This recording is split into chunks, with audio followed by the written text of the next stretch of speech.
አፌን ሞልቼ የምናገረው ደረጀ ከበደ ለኔ እግዚአብሔር ሰው ነው ብዬ ነው። ደረጀንም በጣም ነው የምወደው፣ መዝሙሩንም በጣም ነው የምወደው። እኔ ደረጀ ከበደ ይደውልልኛል ብዬ አስቤ አላውቅም። በቀደም የሆነ ዘፈን ወንጌል ነው ብሎ ሲናገር ሰማው። ደረጀ በእውነት ይሄ ጠፍቶት ነው ወይ የሆነ የራሱ ሆነ የህይወት ትግል ያለው ሰው እንደሆነ ይናገራል።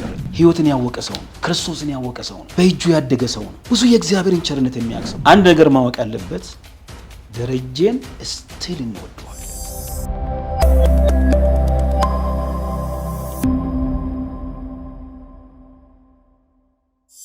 ጤና ይስጥልኝ የተወዳጁ ተመልካቾቻችን፣ ይህ ኒቆዲሞስ ሾው ነው። በመላ ዓለም ሆናችሁ የምትከታተሉት በየሳምንቱ በዚህ ሰዓት የሚቀርበው የእንግዳ ፕሮግራሜ ነው ይዤላችሁ የመጣሁት።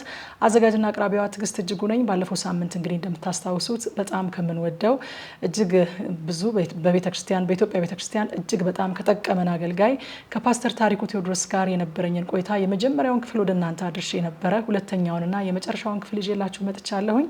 ቆይታችሁን ከኔ ጋር እንድታደርጉ በድጋሚ ግብዣዬ ነው።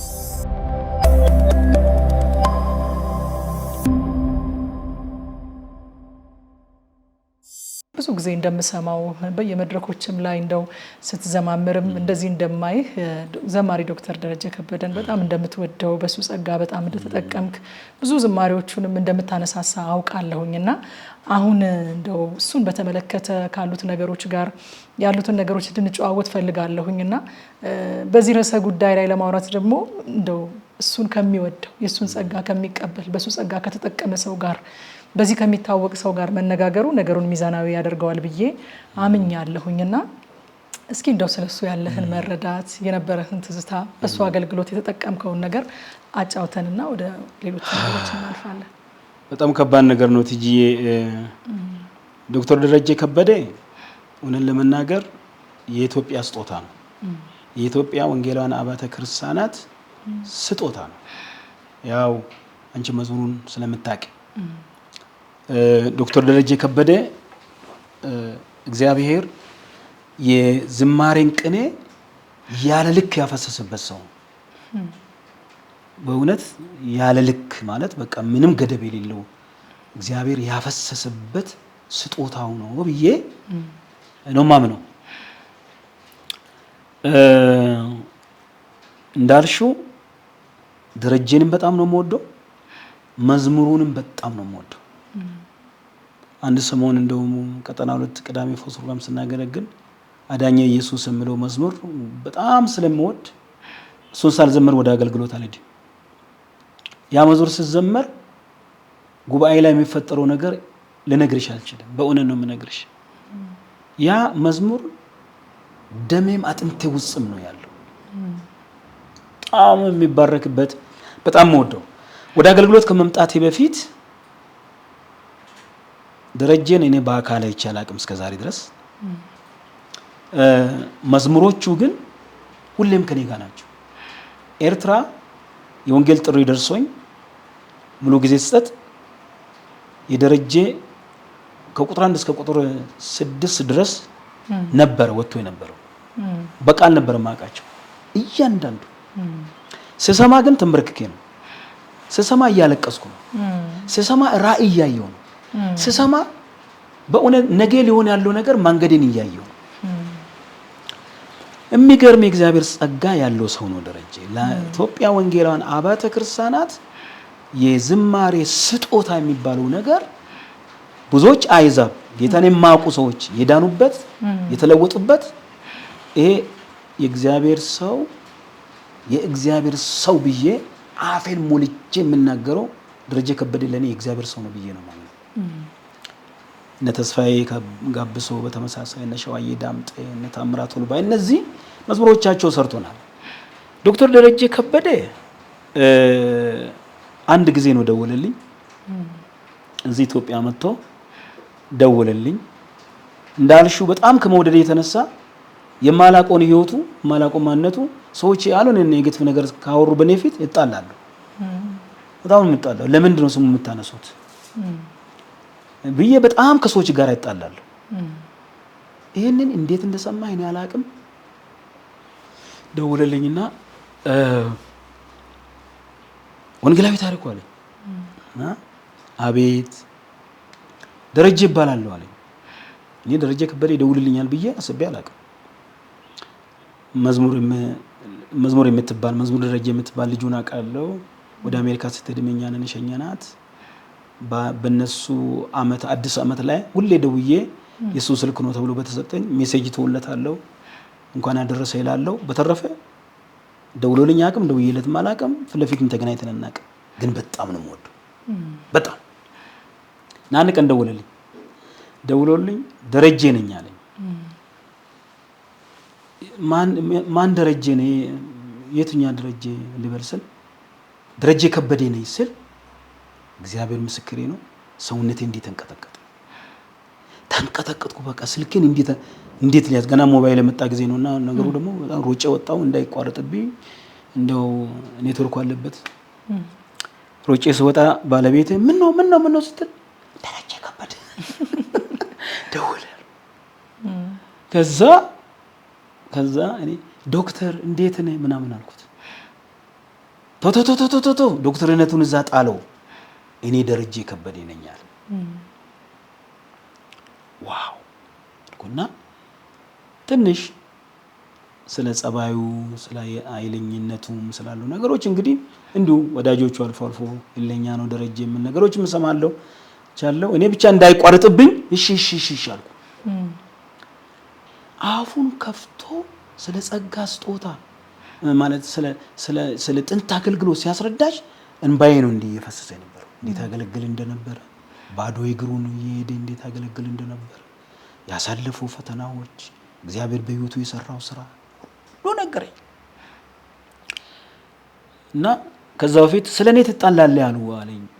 ማን ላይ ደግሞ አልጣላም ኧረ እኔ እንደው በቃ ዝም ብዬ ያው ሐሳብ ነው የምሰጠው እንጂ አልጣላም አልኩት። ስለኔ አትጣላ ግድ የለም ብሎ አለኝና በቃ እኔ ራሴ መልስላችኋለሁ አይነት ነገር አለ። ከዛ እንደምንገናኝ እኔ ወደ ዱባይ እየሄድኩ ነበር። ከዛ ስመለስ እንደምንገናኝ መስቀል አደባባይ ስቴዲየም ክሩሴድ ኮንሰርት እንደሚያዘጋጅ ወላጅ ለሌላቸው ልጆች አንዳንድ እርዳታ ማድረግ እንደሚፈልግ ይሄ ፕላን እንዳለው ነገረኝ። በጉጉት ስጠብቅ እኔ ስመለስ እሱ ሄዷል። በኋላ ስሰማ እንግዲህ አንዳንድ ነገሮች አልተመቹታል። ባጭሩ ያን ቀን ነው ድምጹን የሰማሁት። ከዛ በኋላ ፊቱን አይቼ አላውቅም። ግን በጣም ማየት የምፈልግ በጣም የበለጠ መስማት ፈልገው ሰው ነበር ደረጀ ለኔ። አሁን እየሆነ ያለው ነገር ለኔ እውነት ለመናገር ማመን የማልችላቸው ነገሮች ናቸው።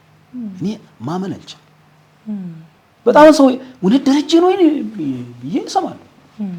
በቀደም የሆነ ዘፈን ወንጌል ነው ብሎ ሲናገር ሰማው፣ አዘንኩ። ማለት ውስጤ በጣም አዘነ።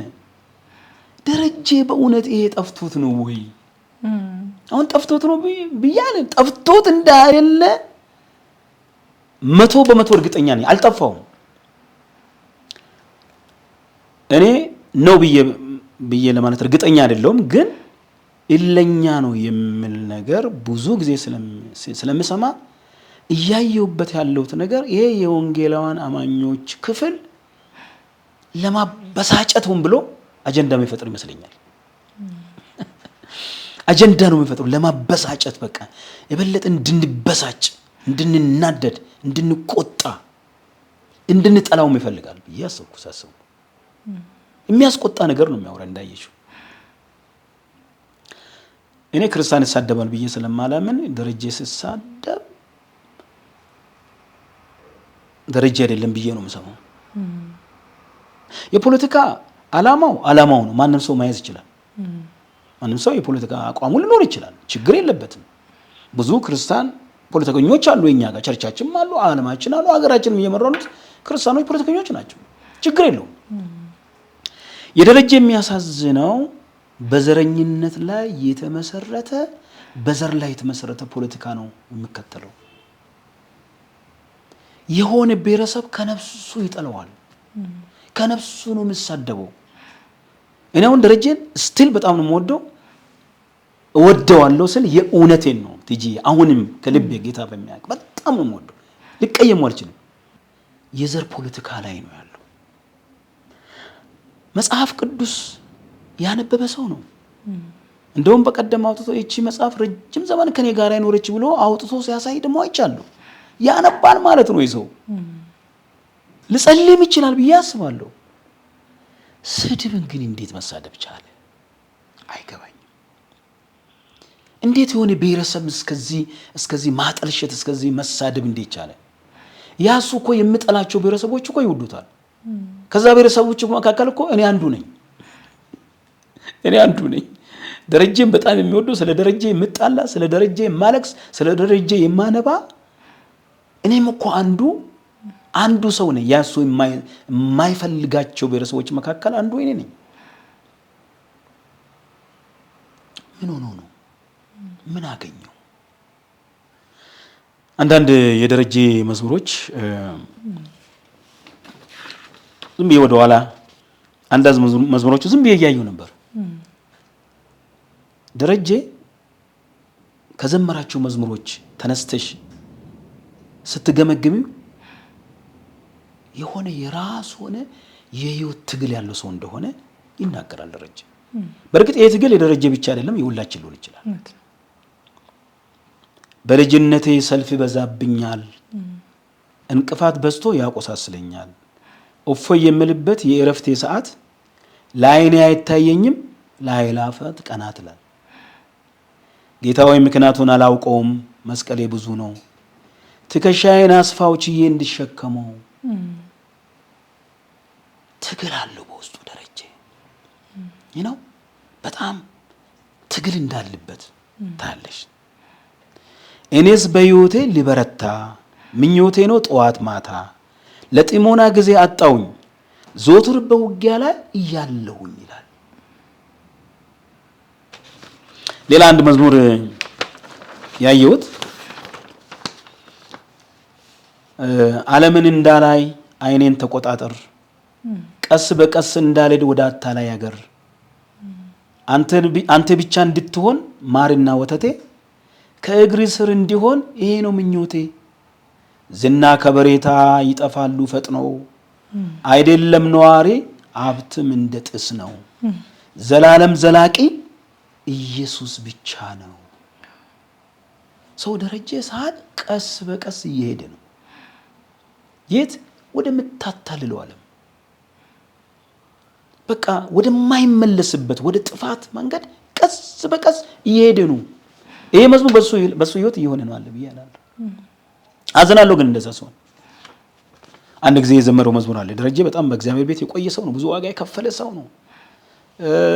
የሰልፍ ሰው እንደሆነ ይታወቃል። በሄደበት ቦታ ብዙ ነገር እንደሚገጥም ይታወቃል። እዚህ ቦታ የማላወራ የሰሟቸው ነገሮች እና ቁጥር 1 መዝሙሩን ሲሰማ ሮጦ ሮጦ ሳይደርስ ከልቡ አለ፣ ለሞት አዝናለሁ ሳይሞላ ሐሳቡ፣ አንተስ በሕይወት ሰምተሃል ቃሉን፣ ፍርዱ ባንተ ነው ብትርቅ ማዳኑን። ይሄ መዝሙር ለደረጀ በእውነት እጠቅስለታለሁ። ሕይወትን የሰማ ሰው ነው። ሕይወትን ያወቀ ሰው ነው። ክርስቶስን ያወቀ ሰው ነው። በእጁ ያደገ ሰው ነው። ብዙ የእግዚአብሔርን ቸርነት የሚያውቅ ሰው ነው። የሮጠበትን ሩጫ እንደገና ቢያይ ይላል። ሌላው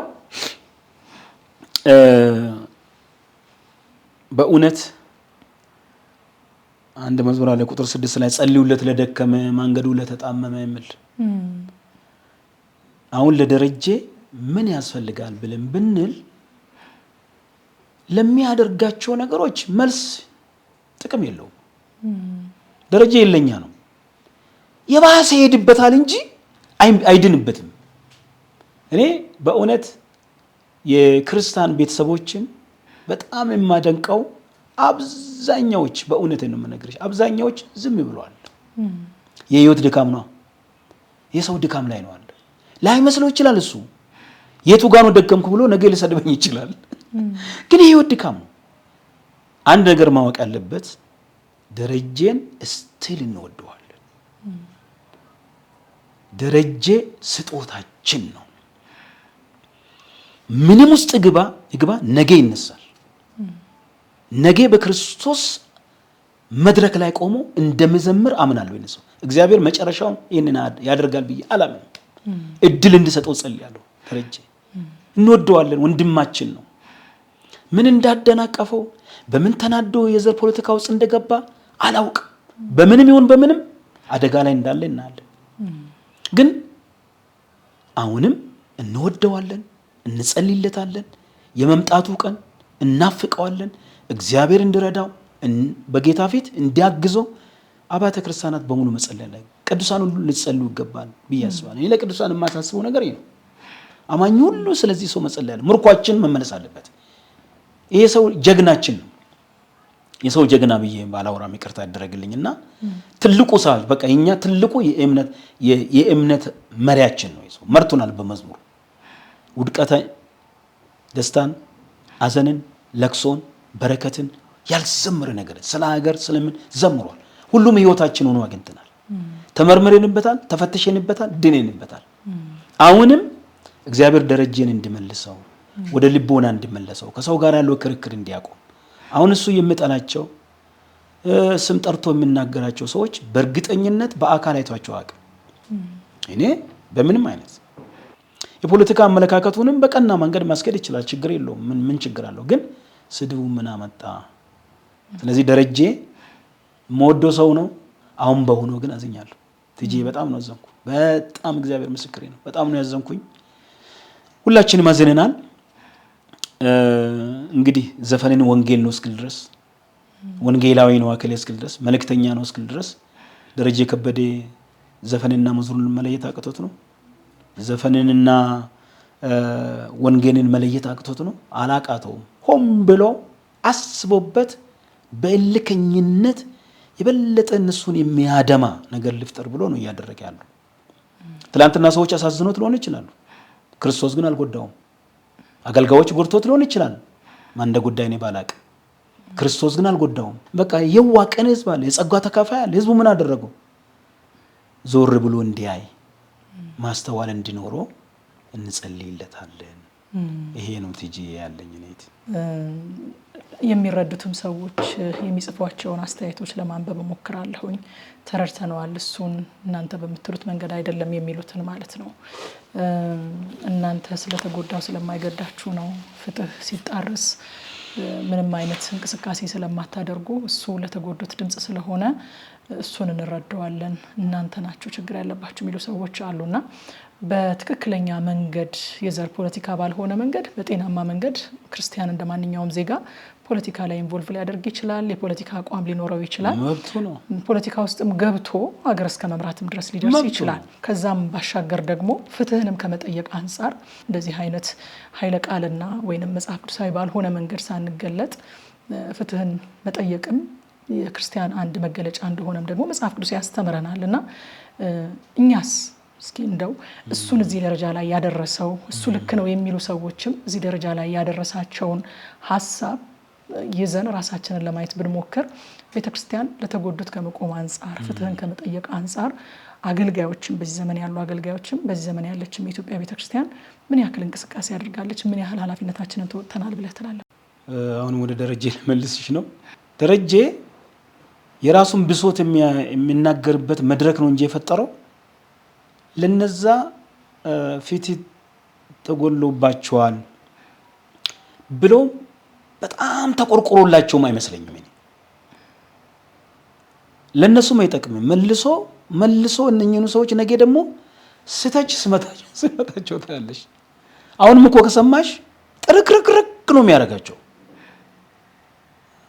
የዚህ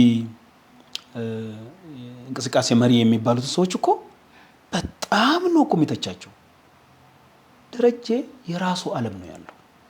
በራሱ ዓለም ውስጥ ነው የሚኖረው። ማናችሁ ስለኔ ያገባቸዋል በሚል በብሶት ህይወት ውስጥ ነው ያለው። ለነሱም ይጠቅማቸዋል ብዬ አላስብም። የበለጠ ነገሮችን ማፋፋም ማቀጣጠል ይሆናል እንጂ ሶሉሽን አይሆንም። ሌላው ከፊት አንፃር ቤተክርስቲያን መቼስ ለእውነት የቆመች ነች። ቤተክርስቲያን አሁንም ቢሆን ፊት ሲጓደል ዝም ማለት አለባት ብዬ አላስብም። የትም ቦታ ፊት ሲጓደል በደረጀ አመለካከት መንገድ ባይሆንም በዛ መንገድ ነው ብዬ ባልልም አንዳንድ ነገሮች ይሆናሉ፣ እንመለከታለን። መንግስትም የተቸገረበት ነገር እንዳለ ታያለሽ። ህግና ስርዓቱን ወደታች ይዘረጋል። ወደ ታች ሲሄድ እየደከመ ይሄድና የሆኑ ግለሰቦች አንበሳ ሆኖ ታገኛቸዋለሽ። የሰፈር አለቃ ሆኖ ታገኛቸዋለሽ። የሚያስፈራሩ ሆኖች ታገኛለሽ። ሽጉጥ የሚመዙብሽ ሆኖች ታገኛለሽ። በጎን ያሳዩሻል እንደዚህ አድርጎ ሽጉጣቸውን እና ፍርድ በአደባባይ ሲሰጡታለሽ። ሲደበድቡ ሲያዋርዱ ምናምን ትመለከቻለሽ። ይሄ ነገር መቼስ እውነት ለመናገር ከሆነ እግዚአብሔር ስለ ደዎች ጩኸት አሁን እነሳለሁ ይላል ቃሉ። ስለ ደዎች መከራ አሁን እነሳለሁ ይላል መጽሐፉ እኮ ስለ ደዎች ይጮሃል። ቤተክርስቲያን ስለ ደዎች ስለሚገፉ ሰዎች ፊት ስለተጓደለባቸው ሰዎች መጮህ አለባት። በጣም ስማርት የሆነ የፖለቲካ ሊደር የህዝብን ድምጽ ይሰማል፣ ምክርን ይሰማል፣ ተግሳጽን ይሰማል። ከምክራቸው ተነስቶ ነው ስራውን የሚያስተካክለው። ለነሱም ትልቅ ግብዓት ነው።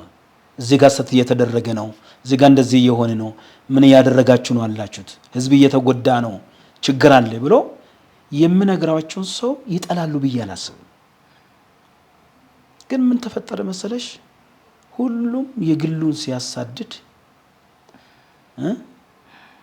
ተልእኮውን እየረሳ ህዝብ በማን ይጎዳል? ሁሉም የራሱን ነው እያሳደዳሉ፣ የግሉን መስመሩን ነው እያሳደዳሉ። እና በግሉ ላይ ነው ሁሉ እየደከመ ያለው። ይህን ነገር ያስተካክላል ተብሎ የሚገመተውና የሚታመነው የመንግስት አካል ነው። ከመንግስት አካል ጋር መነጋገር ይቻላል። እነሱ ጠርቶን ይነግሩን የለም፣ ንገሩን፣ ምን እናስተካክል፣ ጸልዩልን፣ ሀሳብ ስጡን እኮ ይላሉ። ክፍት እኮ ነው። ግን በኃላፊነት የተቀመጡ ሰዎች ምን ያህል ስራ እየሰሩ ነው የሚለው ነገር የኔም ጥያቄ ነው። በእኛም አካባቢ ማለት ነው። ህዝብንና መንግስትን የማቀራረብ ፊት የጎደለባቸው ሰዎችን እንደገና ፊታቸው ወይም ደግሞ መብታቸው ወደ ህግ እንዲመጣ የማድረጉ ነገር ገና ነው።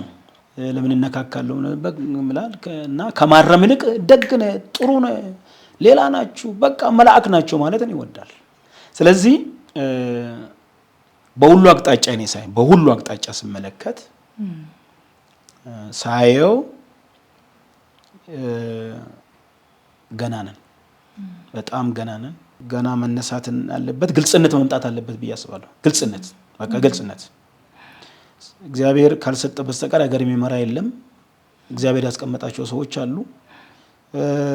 በሀገሪቷ ህገ መንግስት መሰረት በምርጫ የተቀመጡ ህዝብ የመረጣቸው ሰዎች አሉ። መሪዎቻችን ናቸው እነሱ። በቃ የኛ መሪዎች ናቸው፣ እንገዛላቸዋለን፣ እንታዘዛለን። ግን ማስተካከል አለባቸው ነገር ደግሞ ልነገራቸው ይገባል። ይሄ ነገር ህዝብ ከመንግስት ጋር ተባብሮ፣ መንግስትም ከህዝብ ጋር ተባብሮ እንዴት ነው ችግራችን የምንፈታው፣ እንዴት ነው ሀገሪቷ የበለጠ ወደ ሰላም የምትመጣ የሚለው ነገር ትልቅ ውይይት የሚጠይቅ ትህትናም የሚጠይቅ ደግሞ ከሁሉ ሳይድ ትህትናንና ግልጽነትን የሚጠይቅ ህይወት ነው። እውነት ለመናገር ላይ ያሉም ግልጽነትን ያስፈልጋል፣ ታች ያሉትም ግልጽነት ያስፈልጋል፣ ቅንነት ደግሞ ያስፈልጋል።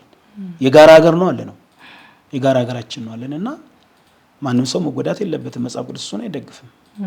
ማንም ሰው መብቱ ሊገፈፍ አይገባም። የእግዚአብሔር ቃል ይቃወማል። አቅም ያጣ ሰው ማንም አቅም ባላቸው ሰው እየተደቆሰ እየፈራ እየደነገጠ እየሰጋ እንዲኖር አይፈልግም። እግዚአብሔር ይህንን አይፈልግም። ይሄ ወንጌል አይደለም። መጥምቁ ዮሐንስ እኮ ወጥቶ እኮ ተናግሯል አይደለም እንዴ? የወንድሜ ምስል አንተ ልትሆን አይገባም ብሎ እኮ አንገቱን እስኪሰጥ ድረስ እኮ ንጉሱን ቻሌንጅ አድርጎታል። እና ለምክክሩ ሩቅ ናቸው ብዬ ስለማላስብ ጥሩ ልምድ አላቸው ሀገሪቱን እየመሩ ያሉ ወንድሞቻችን። መንግስት ድሮ ያደርግ እንደነበረ አሁንም ወደ ታች ወርዶ መመካከር መቀጠል አለበት ብዬ አስባለሁ። ጠርቶ ሃይማኖት መሪዎችን ጠርቶ መወያየት መነጋገር መቀጠል አለበት፣ እስከ ታች እስከ ቀበሌ ድረስ እስከ ክፍለ ሀገር ድረስ።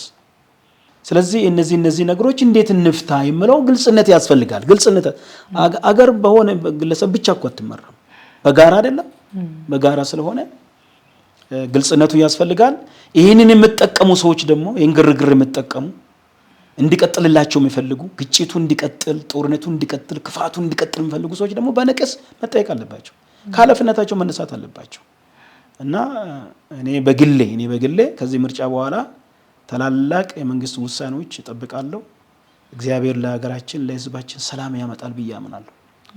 እግዚአብሔር እርቅን ያመጣልናል፣ ምሕረትን ያመጣልናል እና በቋንቋ በዘር ሳንከፋፈል እግዚአብሔር አንድ ያደርገናል ብዬ ከሚያምኑትና ከሚጸልዩት ከሚጮሁ ሰዎች አንዱ እኔ ነኝና ጸሎት መቀጠል አለበት፣ ንግግር መቀጠል አለበት ብዬ አምናለሁ። ትጂ ይሄ ነው የኔ ሐሳብ። እውነት ነው። ትልልቅ ሀሳቦችን ነው ያነሳ ነው ዛሬ ፓስተር። ግን ደግሞ የሚታየው ሁሉ የጊዜው ነው ይላል መጽሐፍ ቅዱስ አይደለም?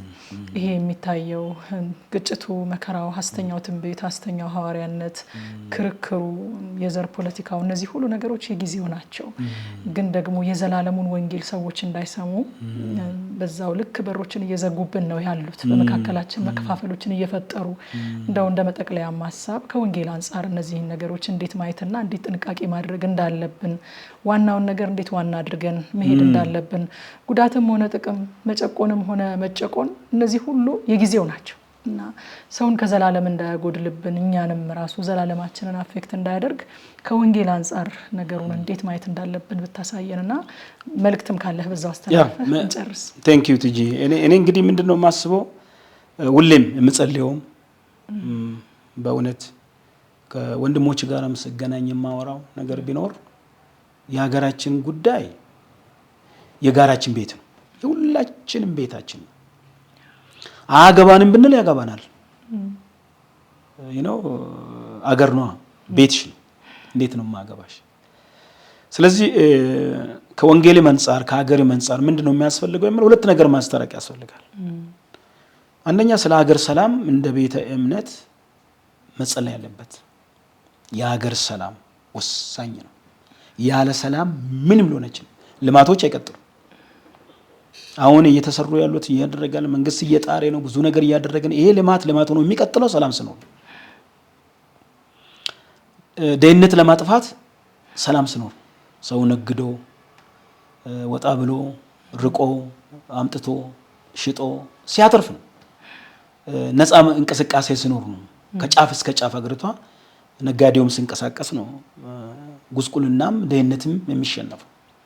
ከዳር እስከ ዳር በእውነት ሰላም መምጣት አለበት። ስለ ሰላም ሁሉ ሰው መጸለይ ይገባል። እንደ ቤተ ክርስቲያን እንደ አማኜ ነው። እንደ አጠቃላይ ኢትዮጵያኖችም በሙሉ ማሰብ አለባቸው ስለ ሰላም ነው። በዚህ ጊዜ ሰላም ነው የሚያዋጣን። ትርፋችን እዛ ውስጥ ነው። ክሳራው የሰው ክሳራ ነው። ደም ነው እየፈሰሰ ያለው እንጂ ምንም ለውጥ የለም። ሰው እየሞተ ነው። ወጣት እያጣን ነው። ሰላማችን እየጠፋ ነው። ድህነት እየገባ ነው ወደ ሀገር። ስለዚህ የሰላምን መንገድ መከተል ጥሩ ነው። ጌታ ኢየሱስ እኮ ሰላምን እሰጣችኋለሁ፣ ሰላምን እተውላችኋለሁ፣ እኔ የምሰጣችሁ ሰላም ዓለም እንደምሰጥ አይደለም አለ። በሰላም ውስጥ ነው ሁሉ ነገር ያለው። ክብርም አለ በሰላም ውስጥ ነው እንደ ሀገር። እና የሰላምን ሐሳብ ማንም ማሰብ አለበት። የሁሉም ሐሳብ የሚሳካ በሰላም ብቻ ነው። በመተላለቅ አይሆንም። በመሀል የሚጎዳ ማን ነው? ይሄው ድሃ ህዝብ፣ ገበሬ ማህበሩ፣ የዋህ ህዝብ፣ ንጹህ ህዝብ። ኑሮ የሚወደደው በማን ላይ? በድሃ ህዝብ ላይ። ሀብታሙማ ይኖራል፣ ምን ችግር አለው? ሀብታሙ እኮ ነገ ድሃ ይሆናል። ድሃውም እኮ ነገ ስራብ ሀብታሙን ይበላል። እልቂቱ ይቀጥላል ማለት ነው። ጦርነት፣ ግጭት የመፍትሄ መንገድ ሊሆን አይችልም። ሰላም ያስፈልጋል። ልጆቼ ነገ በሰላም ወጥቶ መግባት አለባቸው። ስለዚህ ኢትዮጵያ አገር እንድትሆን አሁን ያላት ተስፋ፣ አሁን ያላት ልቀት፣ አሁን ያላት ቪዥን፣ አሁን ያላት በአፍሪካኖች እይታ ያለን አመለካከት፣ በዓለም ካሜራ ውስጥ የምንታይበት ነገሮቻችን ሞር እንዲቀጥል ማንም ሰው ስለ ሰላም መስራት አለበት። ይሄንን ማምነው ነገር። ሁለተኛ መጽሐፍ ቅዱስ እንደምናገረው ዓለም አላፊ ነች፣ ያልፋል። ዓለምና ምኞቱ ያልፋሉ ነው ማለት። ሁሉም አላፊ ነው። የማልፈው የዘላለም ህይወት ነው። ፖለቲካ ውስጥ ያሉ አማኞችም ልበል፣ አጠቃላይ እኛም በእምነት ውስጥ ያለን እንበል፣ ወጣቱ ምኑን እንበል፣ ዋናውን ዋና ማድረግ ነው። ዋናው ደግሞ ኢየሱስ ነው። ጌታ ኢየሱስ ክርስቶስ አዳኝነቱ መሰበክ አለበት እስከ ጥጉ ድረስ። ሰላም የሚሰጥ እሱ ወንጌል ሰላም ነው። የሰላም ወንጌል የለም እንደምለው ተጫምተን ነው ማለት እና ዋናውን ዋና ማድረግ የዘላለምን ሕይወት አለመርሳት ያስፈልጋል። አንዳንድ ጊዜ ያለ መቆጠብ የሚወሩ ቃላቶች ሚዲያ ላይ ስድቡ፣ ንቀቱ፣ ምኑ ከክርስቲያን ህብረተሰብ አካባቢ ሳየው እንዴት ተደርጎ ነው ክርስትና የሚሆኑት ያለሽ? ሁሉን ለሚያደርገው ነገር፣ ለሚያስበው ነገር፣ ለሚሰራ ነገር ነገ እግዚአብሔር ጠያቂ ነው። ሁሉ ፍርድ ፊት ይቀርባል። ፍርድ ፊት ስለምንቀርብ ስለሚፈረድብን ከፍርድ በፊት ዛሬ መልካም ነገር ማድረግ ነው። የሰው ደም በእጃችን ሊገኝ አይገባም። የሰው ገንዘብ በእጃችን ሊገኝ አይገባም። ሰዎችን መግፋት የለብንም። ደዎች መግፋት የለብንም። በዘረኝነት ተደራጅተን አንዱ ሌላውን ማጥቃት የለበትም። እግዚአብሔር ስለሚፈርድ ዘላለማችን እንዳናጣ፣ ዋናችን እንዳናጣ የዋና ጉዳይ ልሰመርበት ይገባል እና ቤተክርስቲያን ደግሞ በዚህ ጊዜ ሶስተኛና መጨረሻ ሰላምን መስበክ አለባት። ለሀገሪቷ ሰላም፣ ለአገር ሰላም፣ ለህብረተሰቡ ሰላም የሰላም ወንጌል መሰበክ አለበት። በቃ ቃሉ መገለጥ አለበት። ይሄ ሲሆን እግዚአብሔር ይታረቀናል። እግዚአብሔር ሰላምን ያመጣል። አምናለሁ። ይሄ ጊዜያው እንዳልሽው ጊዜያዊ ነው፣ አይቀጥልም። እግዚአብሔር ሰላምን ያመጣል ብዬ አምናለሁ። የጥበብን መንገድ ወንድሞቻችን ይመራቸዋል። ከኛ በላይ ስለ ሀገር ስለሚያስቡ፣ ከኛ በላይ ስለሚሸከሙ፣ ከኛ በላይ ስለሚያለቅሱ፣ እውነቱን ለመናገር ከሆነ ከኛ በላይ ሌት ተቀን አጀንዳቸው የሀገር ጉዳይ ስለሆነ እርግጠኛ ነኝ የመፍትሄውን መንገድ ጠፍቶባቸዋል አልልም። ያውቁታል፣ ያደርጉታል ብዬ ደግሞ እጠብቃለሁ። እግዚአብሔርም ይረዳቸዋል። አንዳንድ ነገር ከማስቀደም አንጻር ሊሆን ይችላል። እግዚአብሔር ሰላምን ይሰጠናል። ወንጌልም ይሰበካል። ክርስቶስም ይከብራል። ጌታ ኢየሱስም ይመጣል። ሐሰተኛውም ይቆማል። ክብር ለኢየሱስ ይሁን። አሜን። ቴንክ ዩ። በጣም አመሰግናለሁ ፓስተር። እግዚአብሔር ያክብርልኝ። አመሰግናለሁ። ቴንክ ዩ። የተወዳችሁ ተመልካቾቻችን በሁለት ተከታታይ ክፍሎች እንግዲህ እጅግ በጣም ከምንወደው ከፓስተር ታሪኩ ቴዎድሮስ ጋር የነበረኝን ቆይታ ነበር ወደ እናንተ ያደረስኩት። በቆይታችን ብዙ እንደተጠቀማችሁ አምናለሁ። በሚቀጥለው ሳምንት በሌላ እንግዳ እመጣለሁኝ። ትዕግስት እጅጉ ነበርኩኝ። መልካም ሳምንት።